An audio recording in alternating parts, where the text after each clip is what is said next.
EPQ, what the EPQ is, and have Arian and Arthur here to ask any questions about the EPQ project and what it entails. So what is an EPQ?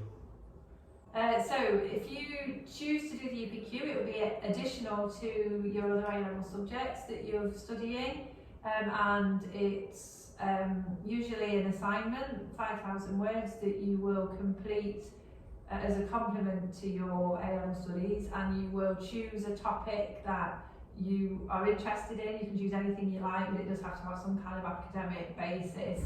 And basically it's a research project that you will select and then find out about, and the finished project will be your written piece of work about what you've learned. And alongside it, you have to identify what progress you've made in terms of research skills. So it's basically about learning how to research on any topic that you choose. Okay, when will I complete it? Okay, so at our school, we usually introduce the EPQ to students at the end of year 12. So once your year 12 exams are out of the way, that's when we'll set you up, and we invite people who are interested to sign up for it. And then we'd expect you over the summer to begin some initial research.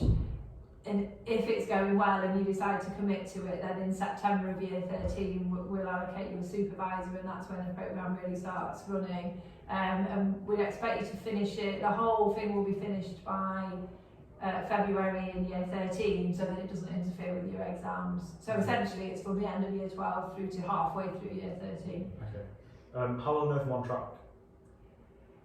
So you have a supervisor allocated to you. So you have a supervisor right from the end of July.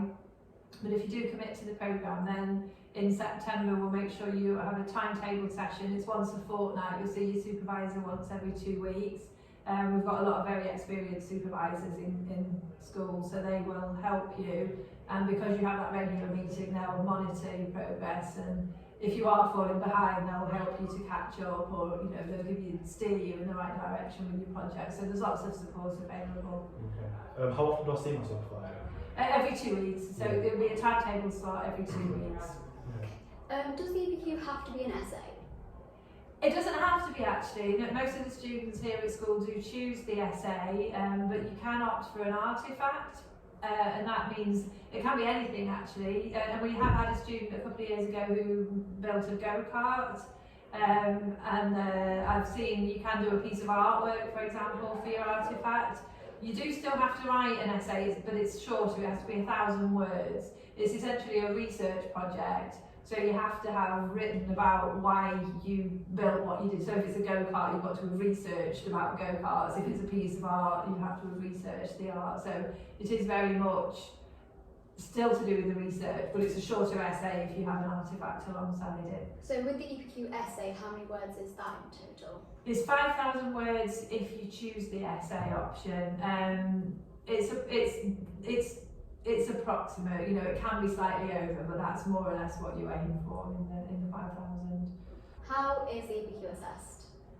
Okay, so you will have to complete a logbook, which is recording your developing skills of research, and alongside that you'll produce your artefact or your assignment, and those two things together will be assessed by your supervisor initially, but obviously that's then moderated within school and then by the AQA examining board. The final piece in the jigsaw is the presentation, and that is also contributes to the assessment of the project, and that's actually my favourite part of the EPQ, because that's the day when you get to present what you've done, what you've found, what you've learned to the rest of the peer group, and also staff usually come and see, and that is, I guess, it's your moment to, if you've chosen a project that you're really interested in, then that's your moment to shine. You can share with everybody, and you can show off and tell them about what you've learned, and happily that is actually part of the assessment. So if you've got a really good project, the presentation usually just happens naturally. But those three things together, the essay, the presentation and the logbook together go towards your assessment. Okay, thank you. Thank you for listening. Thank you.